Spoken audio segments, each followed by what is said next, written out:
Good afternoon. My name is Michael Otten, and I'm a co-founder of a nonpartisan group of business and law school alumni called Reform Elections Now. The mission of Reform Elections Now is to facilitate election reform through education and engagement with practical solutions that will enhance informed discourse, increase voter participation, and motivate better representation by our elected officials. The census does not happen as often as elections, but does have real effects on our representation. Unlike many other groups bombarding us with political information and disinformation, we are all volunteers and have never included the word donate in our communications. However, we do welcome the intellectual support and follow-up by our members and those who participate in our calls. This afternoon's presentation is largely researched and presented by Peter Cyrus, with logistics and other support from our core team.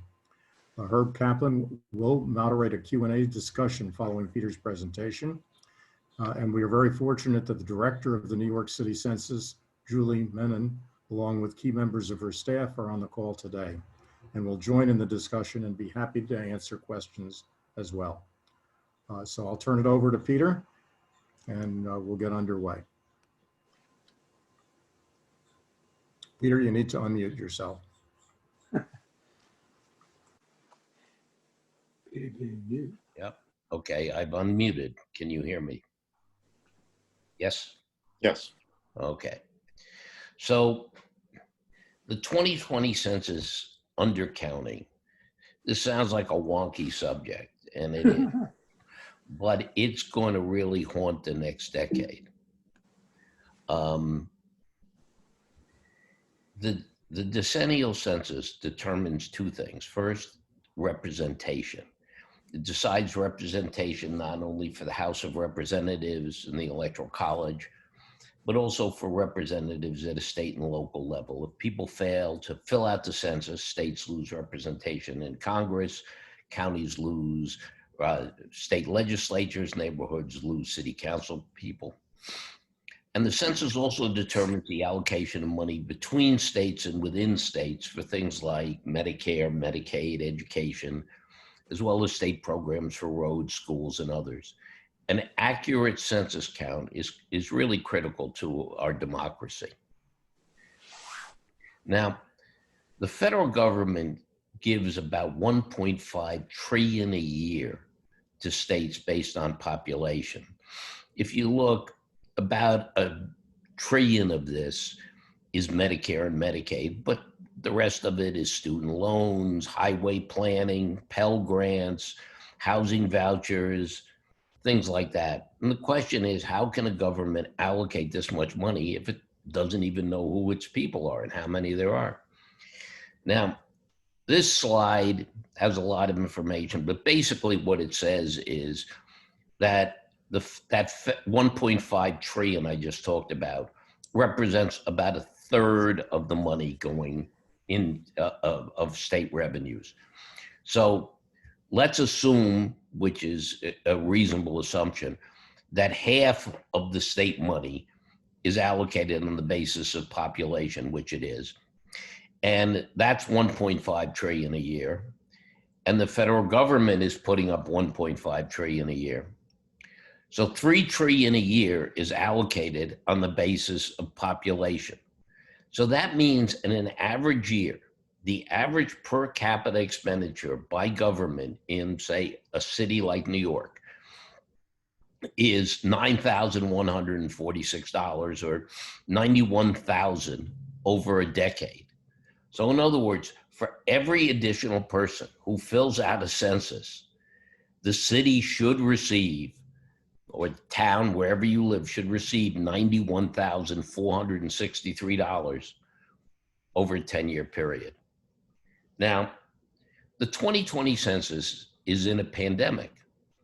It's different from any census in history. We've had elections during wars like 1864, 1916, 1944. But interestingly, we've never had a census during a war or a pandemic. Now, the pandemic has had a chilling effect on the census. In the early period, there was no counting. People were isolated. And logic would indicate that with a pandemic, the government would spend more money on the census, as it's done in other programs, and the timing of the census would be lengthened so that people could fill out their forms and census takers could contact people who had not replied. Well, logic does not seem to apply. Less money is being spent on this census than on previous censuses, and the time for the census has been reduced instead of increased. Now, as you can see from this chart, the census 2020 census funding lags the past censuses. And based on funding alone, it would appear as if the administration did not want to complete an accurate census. Of course, it's also reasonable to ask why Congress hasn't allocated more funds to the Census Bureau. Now, the census schedule has been truncated. The census was originally supposed to be completed by December 31st, with counting completed by October 31st. When COVID erupted, the Census Bureau delayed early counting because of health concerns. At that point, Secretary of Commerce Wilbur Ross and the Census Director Steve Dillingham requested that Congress approve a delay in the mandated reporting of results until April 30th of next year. The House approved the extension. The Senate did not. On August 3rd, 2020, the Census Bureau, apparently under pressure from the White House, announced that rather than extending the deadline for counting, it was cutting the deadline from October 31st to September 30th. With little early counting and a truncated schedule, the time to complete the count has been cut in half. In the words of the Associate Director of the Census, Albert Fontenot, we are past the window of being able to get those counts by year end. In other words, the Census Bureau itself is saying, hey, we ain't going to get it done. Now, it's reasonable to ask why the deadline. The deadline by law is December 31st. But there's no reason why this date can't be extended. Congress has the authority to modify the law. The next set of state and local elections won't take place till November of next year. The next federal election isn't until 2022, and the next federal budget isn't until June 30th of next year. So modifying the deadline would not have a significant impact on either funding or representation. And the question is, if government recognizes that COVID has disrupted the census, why isn't anybody reaching out to extend the deadline? Now, there's another factor with the census, which is citizenship. Besides the reduced time schedule, the census has been impacted by the president's attempt to include a citizenship question and reject counting illegal aliens. It's useful to remember that past censuses have been used for political reasons. The US Census provided information that enabled the government to identify and intern Japanese Americans during World War II. The Nazis used census data to identify Jews and send them to concentration camps. And in the 19th century, censuses were used to move Native Americans to reservations. Research has indicated that the threat of a citizenship question has deterred immigrants, whether legal or illegal, from participating in the census. Now, President Trump had a citizenship question added to the census, saying it was for information to enforce the Voting Rights Act. The Supreme Court rejected this census question. So on July 21st, Trump issued a new memorandum indicating that the Census Bureau was now going to count illegal aliens. Now, it's reasonable to ask, if there's not a citizenship question, how are you going to determine who are illegal aliens? I guess you could say, hey, are you an illegal? But the fact of the matter is that immigrants, dreamers, and others have taken this memorandum as a warning. And the question is, if you were a dreamer or somebody, would you answer a citizenship question if you thought it would get you deported? I don't think so. Now, this is Trump's citizenship proposal, and I won't read it all, but basically what he says is it's the policy of the United States to exclude illegal immigrants under the Immigration and the Nationality Act. And what he is basically saying is giving congressional representation to states on the basis of illegals is against the Constitution, undermines our principles. And he actually, in the citizenship proposal, singles out a state, which will remain nameless, but it's California, for having too many illegal immigrants. Now, the president says illegal immigrants should not be counted. Let's see what the Constitution says. The Constitution states that representatives and direct taxes shall be apportioned according to their respective number by adding the whole number of free persons, including those bound for a term of years, and excluding Indians not taxed and 3/5 of all persons. The Constitution does not speak of citizens or voters. In fact, when the Constitution was written, women's, blacks, Native Americans, and men who did not own a sufficient amount of property were not permitted to vote. The counting has nothing to do with voting. The issue with free persons was the government's attempt to understand how many people resided within its borders so it could effectively plan for their welfare. In fact, there has not been a citizenship question on the census since 1950. In the past, census workers going door to door have asked about citizenship, but not all people were asked. As a frame of reference, in 2000, 20% of all households were asked. And this year, it's probably going to be 100%. Now, there is an interesting question of whether illegal aliens or non-citizens should be counted. Obviously, the framers of the Constitution did not focus on the large number of immigrants that would be residing in the US in the 21st century. We have 20 million naturalized citizens, 12.3 million lawful permanent residents, 2.2 million lawful temporary residents, and 10.5 million unauthorized immigrants. I mean, the reality is very simple. Naturalized citizens, lawful permanent residents, and temporary residents are full taxpayers. There's no question about counting them. The real question, and it's an interesting one, is do you count the 10.5 million unauthorized immigrants? And is there a distinction if these immigrants pay taxes? Just remember, the real point of the census is to make sure that states and localities have enough money to pay for the people who need services residing in their area. If you have, whether an immigrant is legal or illegal, that immigrant's kids are still going to go to school, that immigrant needs to go to the hospital. This is not a question of who's getting to vote. But the impact of the citizenship question and the memorandum to exclude illegal aliens, coupled with the pandemic, has made more people reluctant to answer census questions. According to Pew Research, 40% of the people who have not yet responded said they would not be willing or not too willing to answer a census worker who knocked on their door. With less time for counting, a lower census budget, and 40% of the people who have not answered reluctant to answer, the likelihood is the census will not make much progress from where it is today, and this means it'll have a substantial undercount. So there's 5 weeks left. Let's see how we're doing.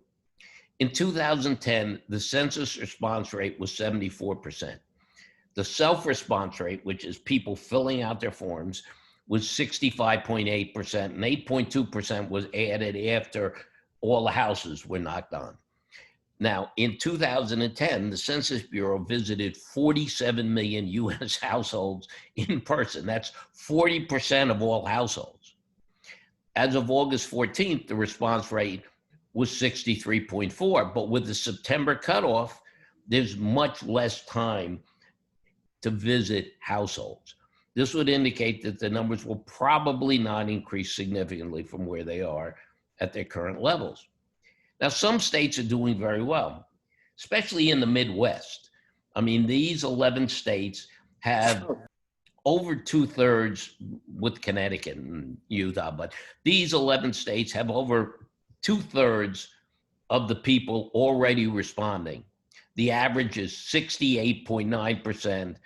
In 2010, they had a self-report rate of 70.3. Difference of 1.4 is not very difficult to make up. But some states are not doing very well. The average for these states is 57. There's a big difference between 69 and 57. And in 2010, these states had a self-report rate of 61.8. That's a 4.7% difference. So in other words, the states that are doing badly this year did badly in 2010, but they're doing much worse this year. And these states are likely to lose representation and tens of billions of government funding. Now, Black lives don't matter in the census. And here I'm just using this as a catchy title. It's minority districts. I want you to look at this chart here, which shows in selected states, the response rates in non-minority districts and minority districts. As you can see, the non-minority districts have an average response rate of 66.2%. The minority districts, 54.9%. That is an 11.3% difference. It's a huge difference. And these minority districts lag 7.3% behind their 2010 results. That's a gap that's not going to be closed. So in terms of representation and funding, the groups that need government funding the most will receive less than they deserve. Well, if you think it's bad for minorities, look at Native Americans. I mean, you know, these are Americans. They were Americans before the rest of us were. And I have looked at all the tribal areas I can find and have come up with an average response rate of 28.7. Fort Apache in Arizona is 4.7. The Onondaga Nation in upstate New York, 2.5. And the Navajo Nation, which is by far the largest reservation, 16.5.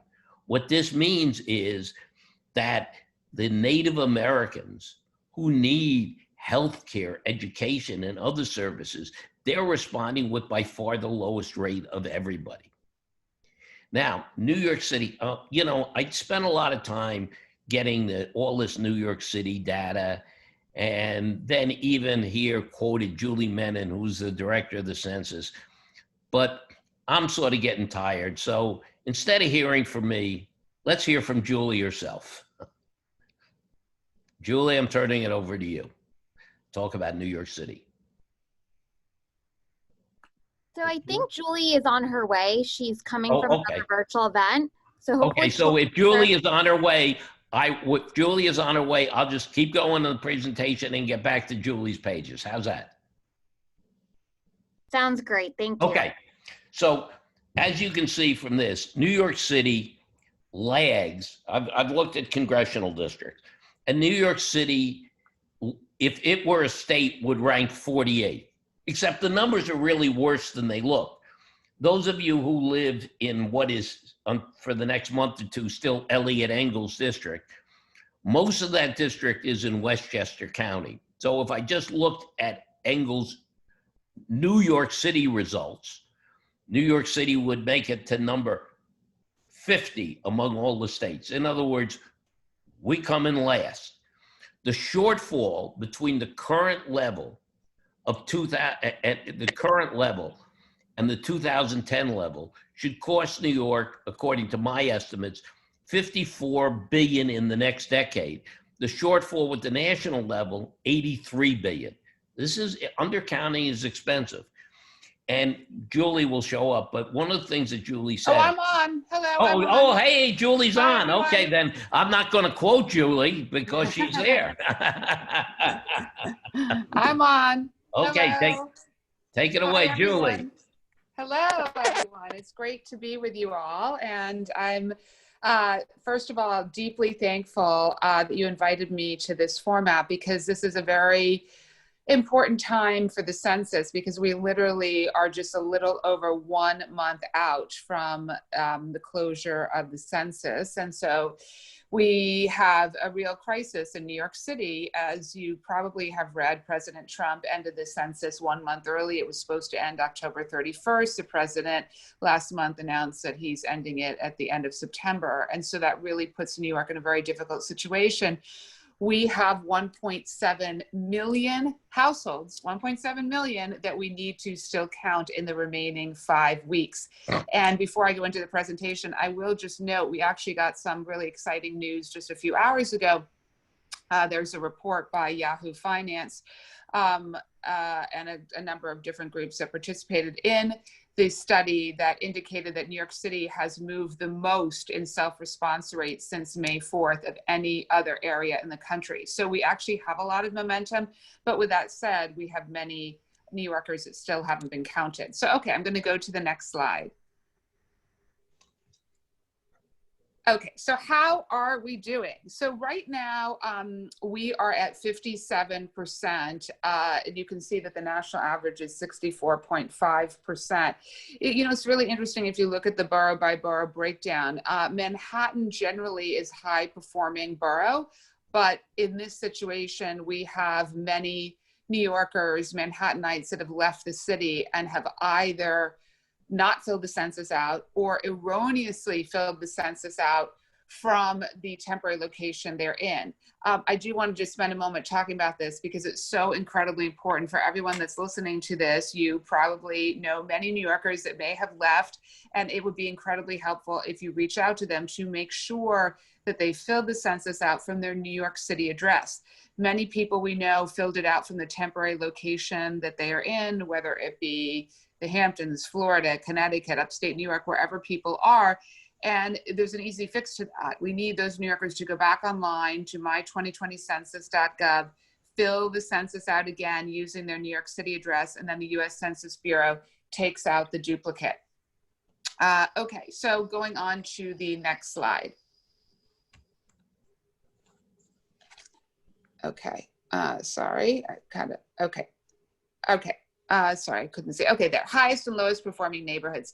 So this again, I think there's a lot of interesting data here. I could spend hours talking about neighborhoods that are high performing and neighborhoods that are lower performing. But you know, we need every single neighborhood, honestly, to improve. Every single neighborhood, even if you look at like Stuytown, Peter Cooper Village at 75.5%, there's still room for movement there. So one of the real bright spots is Co-op City in the Bronx at 73%. That's a neighborhood that historically, quite frankly, has been undercounted, where you have communities of color that in 2010 were not necessarily responding at such high rates. It's great to see that. And you can see conversely in the bottom 5 neighborhoods, Midtown. We don't have the Upper East Side, but the Upper East Side is, you know, just as bad in terms of their self-response rate. So Midtown, Upper East Side, Soho, Tribeca, the financial district are some of the lowest performing neighborhoods in the city right now. Okay, we're going to move on to the next slide. So I mentioned at the top that, you know, we have very little time left. And this is really problematic because the census was supposed to end at the end of October, and then President Trump ended it a month early. And by ending the census a month early, it really hurts cities because it is largely cities that have lower self-response rates.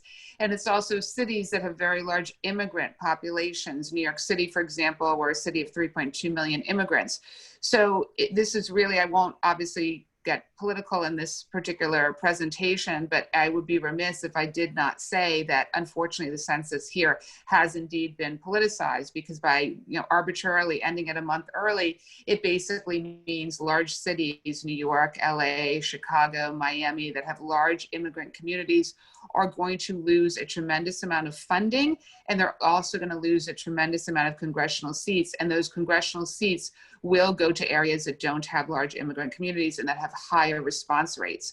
So that is a problem. And just to be clear, one of the reasons why I say that is that there was an attempt about a year and a half ago by the Trump administration to insert a citizenship question on the census.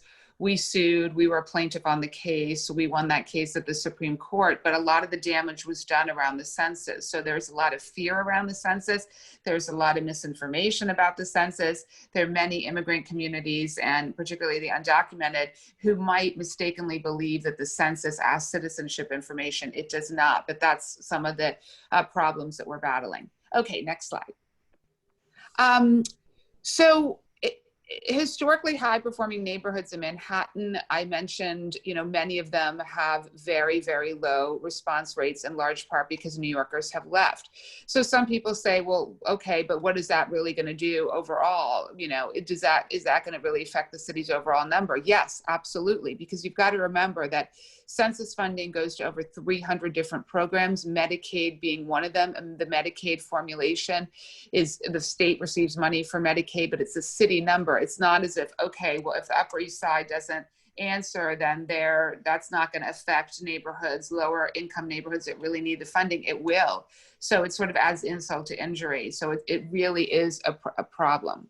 And then we put in a bullet point here because this is probably the number one misconception that we hear about the census, and I hear it every day. You don't need any kind of paper form from the US Census Bureau. You do not need any kind of computer code to fill it out. You can fill the census out. If you're listening to this and you haven't filled it out, literally you can fill it out while I'm talking by going to my2020census.gov, and all you need to do is put in your name, your address. It'll ask you for your code number, which they mailed you. You do not need the code. There's a little button that says do not have the code, and you just click that and you can proceed. So I'd be remiss if I didn't mention that. Okay. So this is a very important issue. We put this in here, this particular slide, which looks like an official notice, which it is, in large part because one of the problems we've now encountered in the last 2 weeks is the US Census Bureau is door knocking households that have not responded to the census. And many apartment buildings are not letting the census door knockers in. That's actually illegal. By law, every single building must allow census workers in. And so this is a problem. We are working through the problem, but I do want to mention it because for those of you that are certainly in larger buildings, doorman buildings throughout the city, checking with your building to make sure that they are allowing the census workers in is vitally important. And we put this in just to give a sort of flavor for some of the work that we have done. I mean, our team, and this is just from the last week alone, we've made over 200,000 calls. We phone bank every single day. We send individual texts. These are not like robo-texts. In total, we've sent actually 5.8 million texts to New Yorkers. So you can see some of the things that we've done. Okay, next slide. These contests. So you might be aware, hopefully you've seen our advertising on this. We have a lot of different contests that we're running right now. We announced last week a contest with Seamless. We are giving out $1,000 of free food delivery per week. So there's one winner per week. We also are giving out memberships to MoMA. We're giving out memberships to Lyft and City Bike. It's a very easy, straightforward contest where if someone fills the census out online and they just email us the confirmation, we enter them in to win one of these. So this is actually moving the needle a lot, and we're having a tremendous response to this. Now, there's so many different ways to help. I'm going to mention probably the simplest, most straightforward one that a lot of people overlook. Literally posting a message on your Facebook account, Twitter, Instagram, whatever social media you might use, just saying, have you filled the census out, and including the my2020census.gov link is one of the best things to do. The second best thing to do is to go into your Rolodex and send an email to every New Yorker you know, asking if they've filled it out. But there's so many other ways to help as well. You can obviously volunteer with us. We have very robust volunteer operations every single day is another way. And, really making sure that you're reaching out to all of your networks, because it is that person-to-person contact that really helps to move the needle tremendously. And so that's a little bit about the presentation. I mean, I'll say a couple other things in the remaining 5 weeks that we have. Our numbers are moving right now 1.5 to 2 times the nationwide average. And that's a trend that has continued since the beginning of May. So that is the good news. The bad news is by cutting the census short, we're left with a real challenge to reach all of these New Yorkers. And so we really need everyone to help. One of the things that we tell people is it's 10 simple questions that take 10 minutes or less to do, and yet it affects the next 10 years of our life. And I know you were talking earlier about the budget and the budget implications of the census, but yes, it implicates over 300 programs. It's everything from public education to hospitals. Certainly, if more New Yorkers would have filled the census out in 2010, we would have had more money today to fight COVID and funding for our hospitals and for healthcare. So COVID is a stark reminder of why the census matters. And then the last thing I'll say about that is the New York City Health Department utilizes census data in an emergency. So you might recall last year there was a measles outbreak in certain parts of the city. The health department utilized the census data to determine how many vaccines to order. One day, hopefully, there will be an efficacious vaccine for COVID. And certainly the health department will be looking at census data to determine a lot of the ordering of vaccines. So I don't think we need a starker reminder of why this really matters for our city. So I'm going to end on that note, and thank you so much for having me today. I really appreciate your help. Happy to answer any questions that you might have. Thanks, Julie. It's Herb Kaplan speaking. Herb. I would say, Herb. Peter, why don't you continue your Thank you. presentation, finish, and then we'll ask people to ask Peter and Julie questions. Thank you. So, let's see who the winners and the losers are. At first glance, it would look like the Republican states are going to be the bigger losers. Of the top 16, of the 16 states with the lowest scores, 11 are Republican and 3 Democrat and 2 swing. But if you look at this map, what's really interesting, going back to what Julie was talking about with immigrants, Republican seats have 7.1% foreign-born. Democratic seats have way over 19% foreign-born. So that even in some of these Republican areas that we talked about, the people who are going to lose, the areas that are going to lose are the areas with lots of immigrants, the areas with Native Americans, the areas with minorities. And before I go to the next, well, actually, I'll go to the next slide about redistricting. But a question, let me do this, and then I'll answer the question I was going to ask.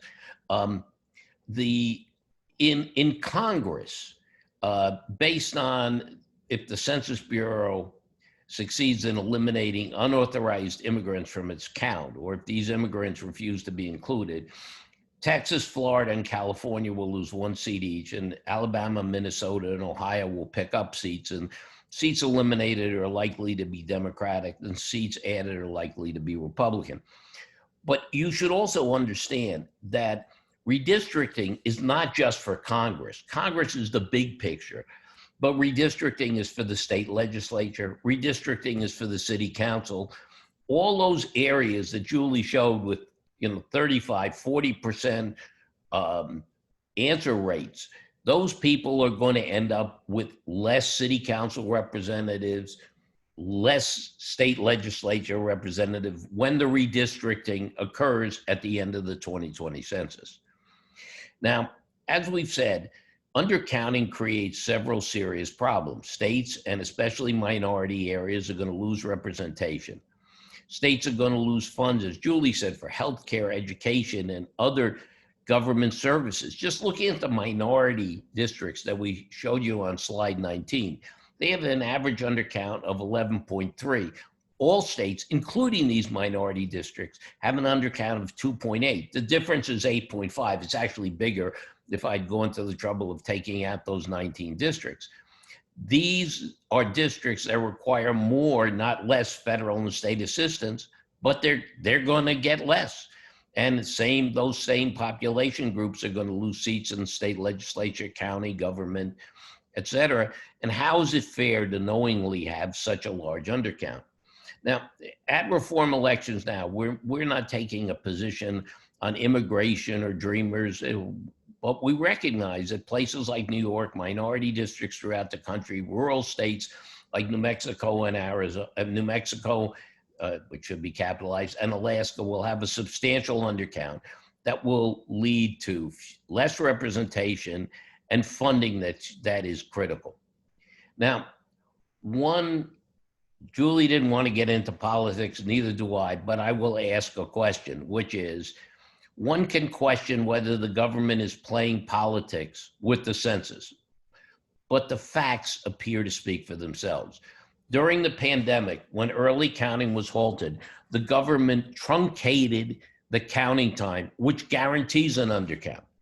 During the time of greatest fear among immigrants, the government attempted to include a citizenship question, and when this was rejected, the government indicated it would not count aliens. The impact of the government's position is to ensure that locations with high percentages of minorities will have reduced representation and funding. You can draw your own conclusion. Now, what can be done?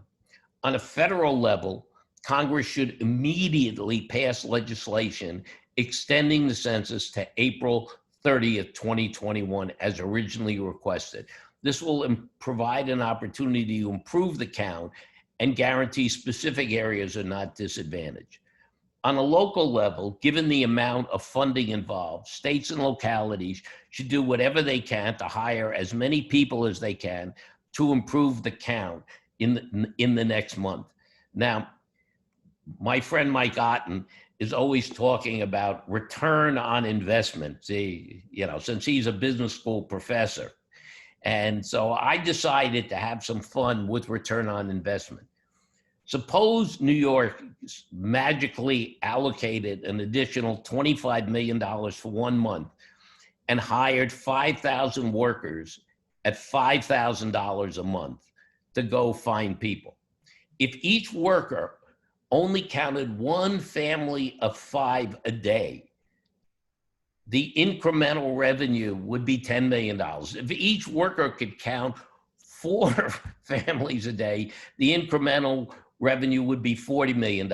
Now, as a business person, a $10 or $40 million return on a $5,000 investment has a pretty attractive ROI.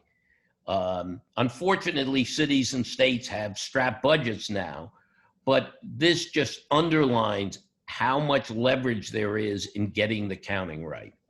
So the conclusion is pretty simple. The census is of critical importance for determining both representation and government funding. The pandemic has reduced counting. Threats over citizenship have made people more wary of responding.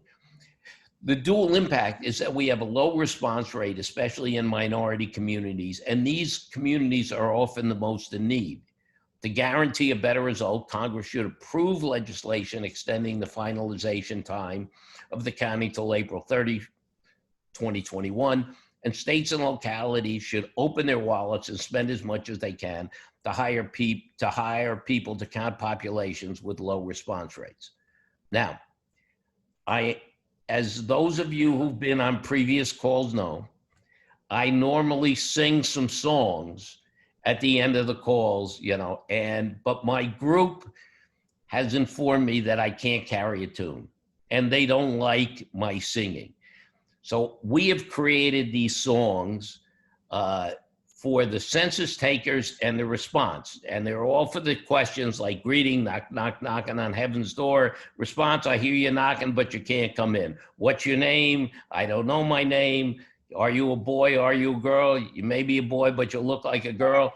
And here's for your age, race, nationality, born in the USA. I was born in the USA.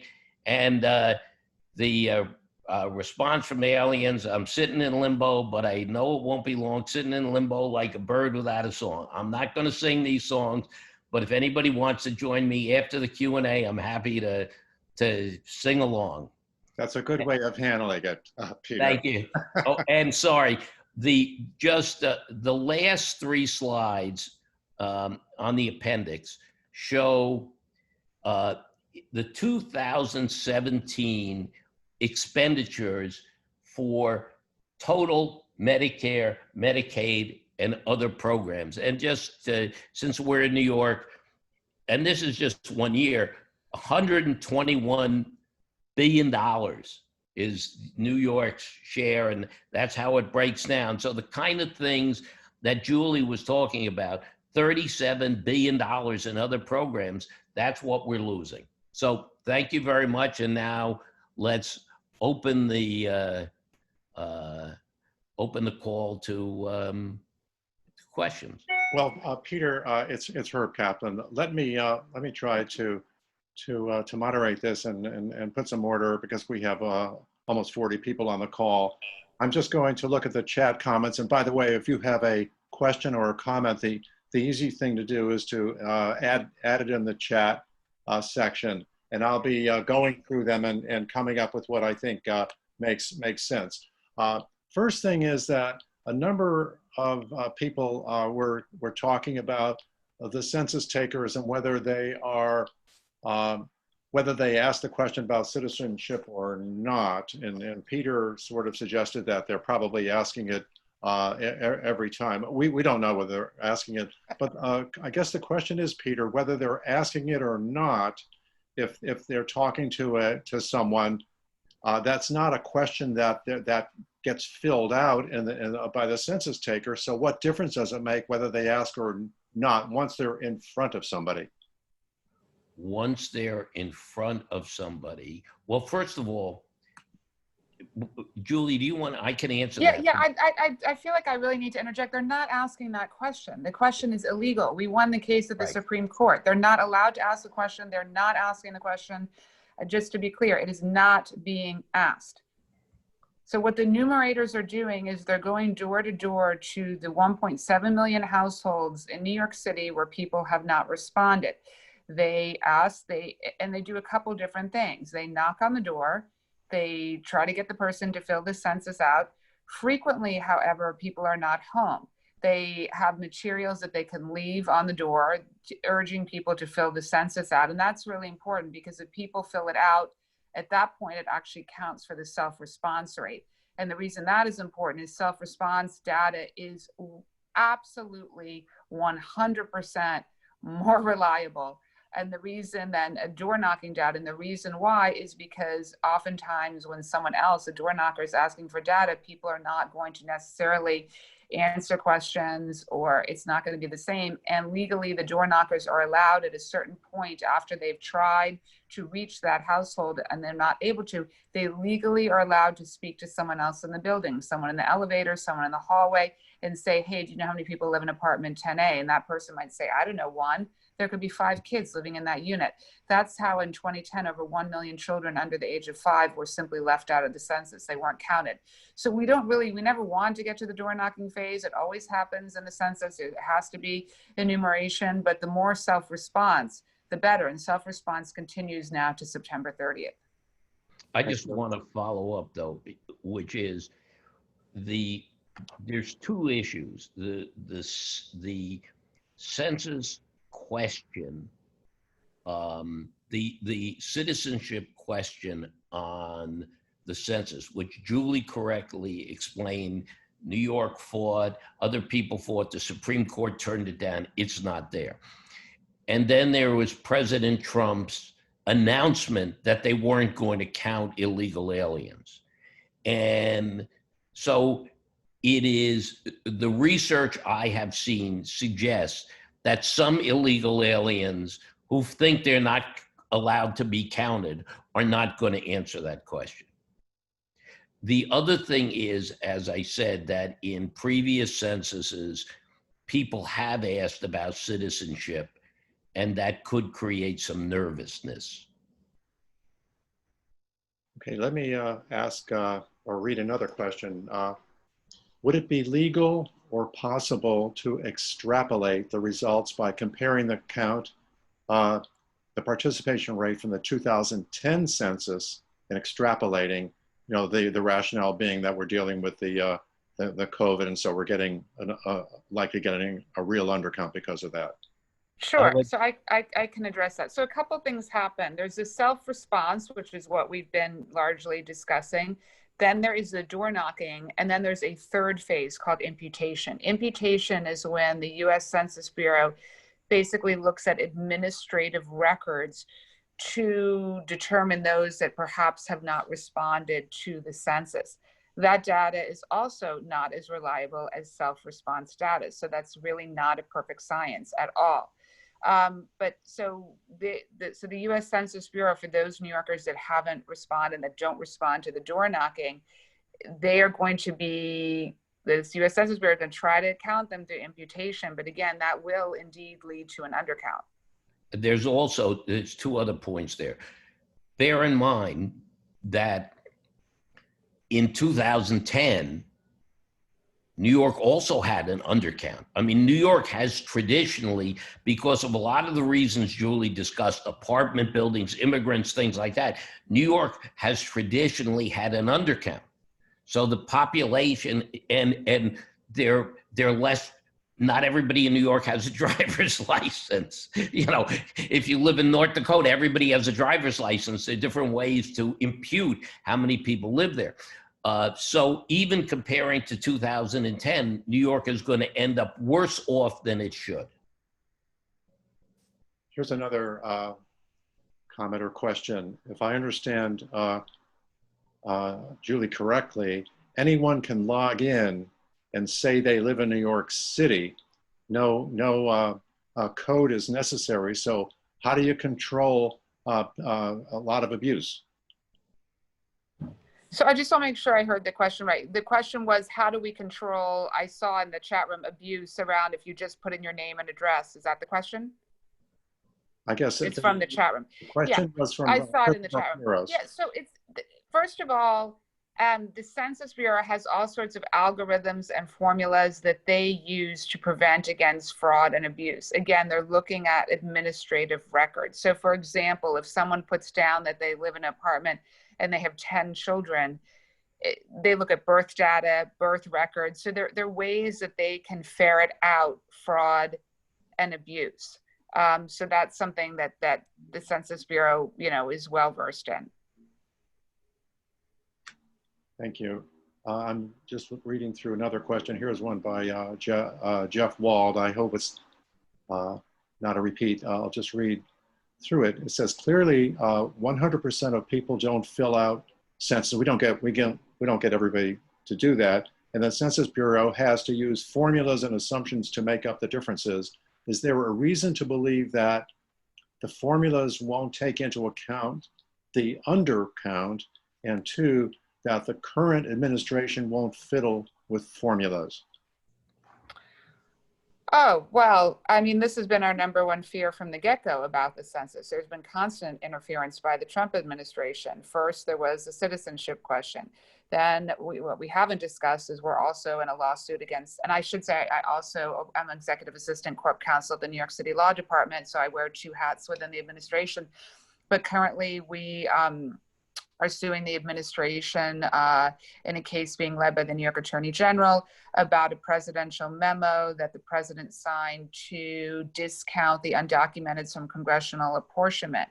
Then now recently ending the census September 30th, underfunding the census. So in many areas, they're half the number of enumerators that there were in 2010. I mean, I could go on and on. We have a laundry list of ways that there has been interference, a political interference with this particular census. So can I assure that what the results will be? No, we can't. I mean, this is our big fear. This is why, again, we're trying to get everyone to self-respond to the census. That is the best data and the most reliable data.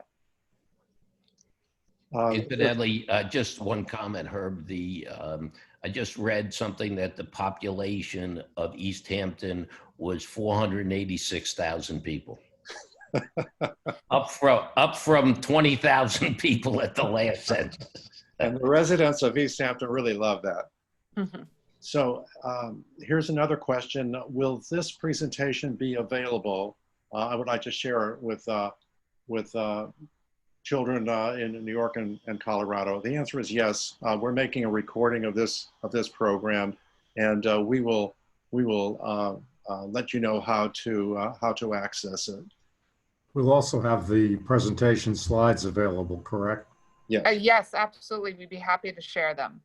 I want to make a comment. I saw a comment from Rebecca Theobald, and she points out cities are not the only place where undercounting is likely to take place, and talks about Colorado. As I said earlier, in some places like the Midwest, is very high counting. In rural areas, in states like Colorado, New Mexico, Arizona, the big problem is rural areas, not cities. Native Americans and other people living in rural areas tend to have very low response rates. So it's not, it's not uniform. But you're right. In Colorado, the urban areas are doing much better than the rural areas. Here's another question. By what authority is the census being ended early? Does President Trump actually have legal authority to end the census earlier than was going to happen? And I think, Peter, you might have said that Congress can change it. They just aren't acting. Is that correct? The House passed originally. The Secretary of Commerce and the head of the Bureau of the Census asked to have the census extended till April. The House passed it, and the Senate, Mr. McConnell and his group, did not pass it. Does the president have the authority to end it a month early? Is, I think, part of that question. As opposed to, I'm happy to answer that. Look, the authority around the census lies with the Commerce Department and the executive branch, i.e. the president. The reason why we were successful in the citizenship lawsuit is because we argued that it was a violation of the Administrative Procedures Act. Specifically, we argued that by including a citizenship question, it was an arbitrary and capricious act. So I don't want to spend a lot of time on the law around this, but basically the argument to shorten the census by month, to succeed in that, we would have to be able to show that it was arbitrary and capricious in doing so. So that would be the legal standard we'd have to meet, and we basically would have very little time to do so. It is arbitrary and capricious, but we have absolutely very little time. It's arbitrary, but not. Julie, someone asked, can you use others on the census team, those people who do surveys, other kinds of surveys than the 2020 census? This person says, I'm a census taker, but not working on 2020 census, but I could. Could you answer that question? So yeah, the U.S. Census Bureau is still hiring. They actually are short enumerators. So they actually are hiring, and not just enumerators. They have field specialists. They have partnership specialists. They did not fill all of their jobs, despite our protestations that they should. So they are the ones who run that operation. It's not the city of New York that does so, but there are still positions available, and I'm sure they'd be amenable to that. Thank you. Here's a comment that's relevant to New York City. It's a comment on doormen. They do not allow census takers to enter the building without, I guess, some kind of official permission. And this person, in a statement confirming legal authority to enter the building for this purpose. What are you hearing about that, Julie? Well, that was one of the slides that I talked about before. So legally, the buildings do indeed need to let the census workers, once they've provided official U.S. Census Bureau notification, they need to let them in. And we're hearing numerous complaints that the building owners are not. So our office is working with the Real Estate Board of New York. We're working with 32BJ, the union that represents doormen, and many other stakeholders specifically to work around this problem. Thank you.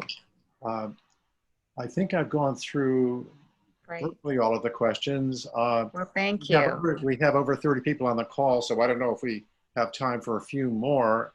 I guess I just saw a new question. Let me just read it. Do you think that the Census Bureau will change the formulas to take into account COVID migration or any other issues? Do you think these formulas might be changed?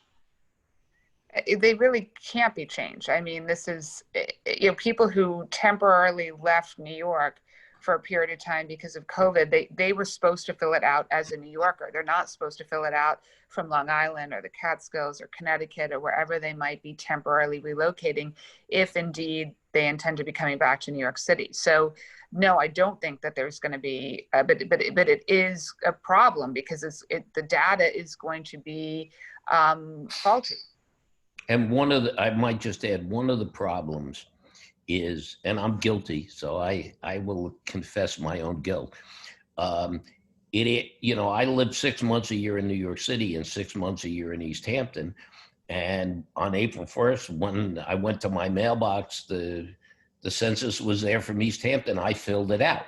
And there were many people in a similar position. I've asked around, and I found a lot of people, filled the census out because they got it in their mailbox in East Hampton or in the Catskills, and they didn't get it in their mailbox in the city because they weren't in the city. And as Julie points out, those people, they're not cheating. They have 2 residents, but it's costing the city significantly. Mm-hmm. Exactly. Well, thank you very much for having me. And I loved all these different questions. And I would just say in closing that we would love to have everyone's help on this call. There's so many different ways that you can work with our city office in terms of the remaining 5 weeks. I know Arthi and Kristen from my team are on this call. And so if there's any specific materials, we have blast emails, we have social media posts, we have tons of content to push out there. So if any of that is helpful and anyone wants us to send that around, please do let us know. And I really appreciate you inviting me to this forum. The precious. Julie, we appreciate very much your attending. And one of the things I would suggest to you as a legal expert, as well as a practical expert on the census, is that you do a good postmortem, and maybe that's not the right expression, but a review of lessons learned at the end of the census process, and perhaps provide that as good input to our Congress so that maybe the 2030 census will be a better one. Thank you. It's an excellent suggestion. We plan on doing that. We're going to be doing a whole report because, again, we're in unprecedented times, certainly with the fact that it's the first online census, with COVID, with the battle over the citizenship question, with a lot of interference in the census. So we're dealing with unprecedented circumstances, and we want to make sure that we focus on what really has resonated and what works, and so that we keep that for posterity, certainly. Thank you. Mike, I'd like to turn it over to you to make some concluding comments. Well, I don't think I have any other comments except in general, what our group has been trying to do, and it's consistent with the message that Julie and I just agreed to, which is to not let this all pass into our distant memory when we get into 2021, but to remember that we can affect change not always as quickly as on a 30-day turnaround. Yes. But on a longer term basis, we have 10 years to get the census process in better shape and to protect against invasion or destruction of our processes. And we have lots to do in terms of election reform over the next 2 to 4 years that can make a big difference in improving our democracy. And that's what our group's working on. Certainly any of the attendees who were following us, I hope they've registered with our website, and I hope that they'll continue to support the work we're trying to do and contribute to it during the 2021, 2022 and the future. Thank you all for coming. Thank you. Thank you. Thanks. And have a good rest of the week and the rest of the year. Stay well.